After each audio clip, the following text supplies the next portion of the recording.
ओम नमः शिवाय. सर्व शिवभक्तांचे शिवमहापुराण कथेच्या अध्याय 256 मध्ये स्वागत. श्रोते, या अध्यायात आपण पाहणार आहोत भगवान शिवजींचा द्विजेश्वर अवताराविषयीची कथा. अध्यायाला सुरुवात करूया. श्री गणेशाय नमः. नंदीश्वर म्हणाला की सनंत कुमारजी, आता मी तुम्हाला शिवजींच्या द्विजेश्वर अवताराविषयी सांगतो. यापूर्वी मी भद्रायू राजाचे वर्णन केले आहे. भगवान शिवजींनी त्याच्यावर ऋषभ योगाच्या रूपाने अनुग्रह केला होता. त्याच्याच प्रभावामुळे भद्रायूला रणांगणात शत्रूंवर विजय मिळवता आला आणि तो राजसिंहासनावर आरूढ झाला. चंद्रांगद राजाला आणि सिमंतिनीला कीर्तिमालिनी नावाची सुंदर व सुलक्षणी कन्या होती. ऋषभाच्या सांगण्यावरून भद्रायूने तिच्याशी विवाह केला. ते दाम्पत्य सुखाने कालकर्मणा करू लागले. एकदा वसंत ऋतूत भद्रायू आपल्या प्रियेसह वनविहार करण्यासाठी गेला होता. तो गोरगरिबांची काळजी घेणारा आणि शरणागतांचे रक्षण करणारा म्हणून विशेष प्रख्यात होता. म्हणून भगवान शंकरांनी त्याची परीक्षा घेण्याचे ठरवले. ते पार्वतीसह त्या अरण्यात आले. त्या दोघांनी ब्राह्मण दंपतीचे रूप घेतले. आपल्या मायेने एक मोठा वाघ निर्माण केला. तो डरकाळी फोडून त्यांना खाण्यासाठी झेपावला. तेव्हा ब्राह्मण आणि ब्राह्मणी प्राणभयाने व्याकुळ होऊन रडत ओरडत सैरावैरा धावू लागले. तेवढ्यात त्यांना भद्रायू दिसला. ते त्याच्या दिशेने धावले व म्हणाले की महाराज, आमचे रक्षण करा. एक मोठा वाघ आमच्या मागे लागला आहे. त्याने आम्हाला खाल्ले नाही, तोवरच आमचे रक्षण करा. त्यांचे रडणे ओरडणे ऐकून भद्रायू सावध झाला. त्याने पटकन धनुष्य सरसावले. तो त्यावर बाण चढवतच होता. तोच वाघाने ब्राह्मणीवर झडप घालून तिला त्याच्या देखत उचलून नेली. भद्रायूने त्याच्या दिशेने पटापट तीक्ष्ण बाण सोडले, पण त्यांना न जुमानता तो वाघ तिला घेऊन पळून गेला. भद्रायू त्याच्या मागोमाग धावत गेला, पण तो प्रयत्न व्यर्थ ठरला. त्याला वाघ आणि ब्राह्मणी दिसलेच नाहीत. तो निराशेने परत आला. ते पाहून ब्राह्मणाच्या शोकाला पारावार राहिला नाही. पत्नीची आठवण काढून तो मोठमोठ्याने आक्रोश करू लागला. तो राजाला म्हणाला की राजन, तुझी महान अस्त्रसंपदा कोठे आहे? दुःखी जनांचे रक्षण करणारे तुझे विशाल धनुष्य कोठे आहे? कोठे गेले तुझे 12,000 हत्तींचे बळ?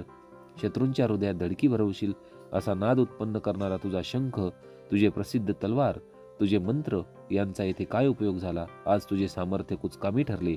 ते एका वाघाचे निवारण करू शकले नाही. दुसऱ्याचे दुःख हरण करणे हा क्षत्रियांचा धर्म आहे. हा धर्म तू पाळला नाहीस, म्हणून तुझे जगणे व्यर्थ आहे. धर्मज्ञ राजा धन व प्राणांचे मोल देऊनही शरण आलेल्या दीनदुबळ्यांचे रक्षण करतो. जो सामर्थ्य असूनही दुसऱ्याला सहाय्य करत नाही, त्याने जगण्यापेक्षा मेलेलेच बरे. अशा प्रकारे त्या ब्राह्मणाचा विलाप आणि त्याच्या मुखातून आपल्या पराक्रमाची निंदा ऐकून भद्रायू व्यथित झाला. तो मनोमन विचार करू लागला की आज दैव उलटे असल्यामुळे माझा पुरुषार्थ नष्ट झाला. माझी कीर्ती नाहीशी झाली. मी कुलधर्म पाळू शकलो नाही. एक असहाय्य ब्राह्मणीचे रक्षण करू शकलो नाही. त्यामुळे मला पाप लागले आहे. आज माझी संपत्ती, राज्य व आयुष्य निरर्थक ठरले. आता मी प्राण देऊनच या ब्राह्मणाचे दुःख दूर करतो. त्याने विप्राचे पाय धरले व म्हणाला, ब्राह्मण, मी तुमच्या पत्नीचे रक्षण करू शकलो नाही, त्याबद्दल मला क्षमा करा. माझा पराक्रम नष्ट झाला आहे, तरी या क्षत्रिय अधमावर कृपा करा. दुःख सोडा. माझे राज्य, माझी पत्नी व माझे शरीर हे सर्व तुमच्या अधीन आहे. तरी तुमची इच्छा असेल ते मागा. ब्राह्मण म्हणाला, राजा, मी गृहस्थाश्रमी मनुष्य आहे.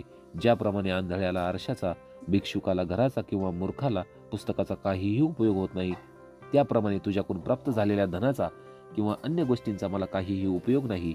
माझी पत्नी मरण पावली आहे. पत्नीशिवाय माझ्या जीवनाला व घराला काहीही अर्थ नाही. मला समाजात मान्यता राहणार नाही. धर्मकार्यामध्ये भाग घेता येणार नाही. म्हणून तुला काही द्यायचेच असेल तर तुझी पत्नीच मला दे आणि माझ्या आयुष्यातली कमतरता दूर कर. भद्रायू म्हणाला, विप्रवर्य, दान करणारा मनुष्य धन, राज्य, हत्ती किंवा क्वचित प्रसंगी आपले शरीरही दान देईन, पण आपल्या पत्नीचे दान देणे कोणालाही शक्य नाही. शिवाय परस्त्रीचा उपभोग घेण्याने जे पाप लागते ते कोणत्याही प्रायश्चित्ताने नाहीसे होत नाही, हे आपण जाणता. ब्राह्मण म्हणाला, राजा, मी तपोबलाने ब्रह्महत्येच्या किंवा मद्यपानाच्या पापाचेही भस्म करण्यास समर्थ आहे. तेथे परस्त्री संघाच्या पापाची काय कथा? म्हणून मनामध्ये कोणताही विकल्प न आणता तुझी प्रिय भार्या मला दे. तुझ्याकडून मला अन्य कसलीही अपेक्षा नाही. ब्राह्मणाचे बोलणे ऐकून राजा निरुत्तर झाला. तो स्वतःशीच विचार करू लागला, हा ब्राह्मण पत्नीच्या शोकाने व्याकुळ झाला आहे. मी तिला वाचवू शकलो नाही, म्हणून त्यामुळे मला दोष लागलेलाच आहे. आता तिच्या विरहाने याने प्राणत्याग केला तर मला ब्रह्महत्येचेही पातक लागेल. यापेक्षा याला पत्नी देऊन तिच्या विरह घडलेल्या सर्व दोषांचे परिमार्जन होण्यासाठी अग्निप्रवेश करावा. निश्चय पक्का होताच भद्रायूने अरण्यातील शुष्क काष्टे जमवून मोठी चिता रचली. तिचं उकडून पेटवली. उजव्या तळहातावर पाणी घेऊन आपली पत्नी त्या ब्राह्मणाला संकल्पपूर्वक दान दिली. नंतर त्याने स्नान केले, सर्व विद्वानांचे मनोमन स्मरण करून त्यांना नमस्कार केला, अग्नीला 3 प्रदक्षिणा घातल्या, एकाग्रचित्त होऊन भगवान शंकरांचे ध्यान केले. मग तो अग्नीत उडी टाकणार तोच ब्राह्मणाच्या रूपातील शिवप्रभूंनी मूळ रूपात प्रकट होऊन त्याला दर्शन दिले. महादेवांच्या त्या सगुण साकार रूपाचे काय वर्णन करावे. 5 मुखे, 3 नेत्र, मस्तकावर चंद्रकला, पिवळ्या वर्णाचा जटाभार, त्यामधून उसळणारा गंगेचा प्रवाह, नीलवर्ण कंठ, गळ्यामध्ये वासुकीचा हार, अंगावर सर्पांची भूषणे, नानाविध अलंकार, हातामध्ये त्रिशूळ, खटवांग, कुऱ्हाड, ढाल, मृग, अभय, वरदमुद्रा आणि पिनाक धनुष्य. कोट्यावधी सूर्यांच्या एकत्रित दीप्तीसमान तेजस्वी आणि उमेसहित नंदीवर आरूढ झालेल्या आपल्या आराध्य देवतेला पाहून भद्रायुचा आनंद गगनात मावेना. तेव्हा शिवजींवर आकाशातून दिव्य पुष्पांचा वर्षाव होऊ लागला. ब्रह्मा, विष्णू आणि इंद्रादी देव तेथे उपस्थित झाले. नारदादी श्रेष्ठ मुनीश्वरही आले. देवगण मंगलवाद्ये वाजवू लागली. देवस्त्रिया हर्षाने नृत्यगान करू लागल्या. अशा प्रकारे तेथे भक्ती महोत्सव झाला. ते पाहून भद्रायुचे हृदय भरून आले, अंग रोमांचित झाले. त्याच्या डोळ्यातून कृतज्ञतेने अश्रुधारा वाहू लागल्या. त्याने हात जोडून भगवानांची मनोभावे स्तुती केली. त्यामुळे उमामहेश्वर प्रसन्न झाले. दयासागर शिवप्रभू म्हणाले की, हे राजा, तुझ्या भक्तीने आणि धर्म आचरणाने मी संतुष्ट झालो आहे. मी तुझ्या भक्तीची परीक्षा घेण्यासाठीच ब्राह्मणाचे रूप घेतले होते. तू जो वाघ पाहिलास तो मी मायेने उत्पन्न केला होता, म्हणून तुझ्या बाणांनी त्याला काहीही झाले नाही. त्याने ज्या ब्राह्मणीला झडप घालून नेले ती अन्य कोणी नसून साक्षात भवानी होती. आम्हीच तो प्रसंग घडवून आणला आणि पत्नीची मागणी करून तुझ्या धैर्याची कसोटी पाहिली. असो, मी तुझ्यावर प्रसन्न आहे. तुला आणि तुझ्या पत्नीला उत्तम वर द्यावा असे माझ्या मनात आहे. तरी तुम्हाला जे हवे ते मागा. ते देव दुर्लभ असले तरीही तुम्हाला देईल. भद्रायू म्हणाला, देवादी देवा, तुम्ही साक्षात परमेश्वर आहात. तुम्ही पूर्ण कृपावंत होऊन सांसारिक तापांनी पिडलेल्या माझ्यासारख्या अधमाला दर्शन देऊन धन्य केलेत. हाच माझ्यासाठी मोठा वरप्रसाद आहे. तथापि माझ्या मनात मी आणि माझी पत्नी, माझे मातापिता आणि महान संकटात ज्यांनी आम्हाला आश्रय दिला तो पद्माकर, वैश्य आणि त्याचा पुत्र सुनय, या सर्वांना तुमच्या चरणांजवळ स्थान मिळावे अशी इच्छा आहे.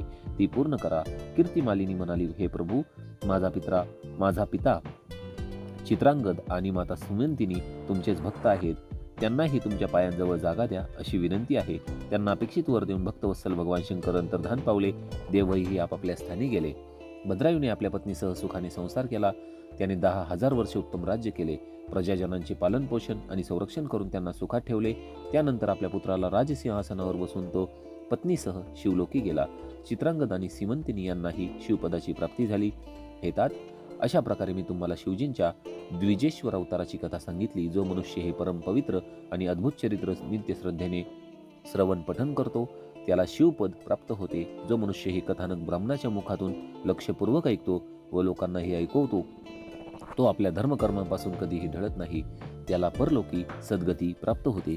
अशा प्रकारे श्रोते हो, शिव महापुराण कथेतील अध्याय 256 द्विजेश्वर अवतार कथा इथे समाप्त झालेला आहे. श्रोते हो, शिवलीलामृतमध्येही जो ग्रंथ आहे शिवलीलामृत, त्यामध्येही हा अध्याय आहे. श्रोते हो, आपण जर शिवलीलामृत ऐकले असेल तर आपल्याला तिथे आहे हा अध्याय ऐकायला मिळाला असेल, त्यामध्ये काही शंका नाही. श्रोते हो, भेटूया लवकरच पुढील व्हिडिओमध्ये.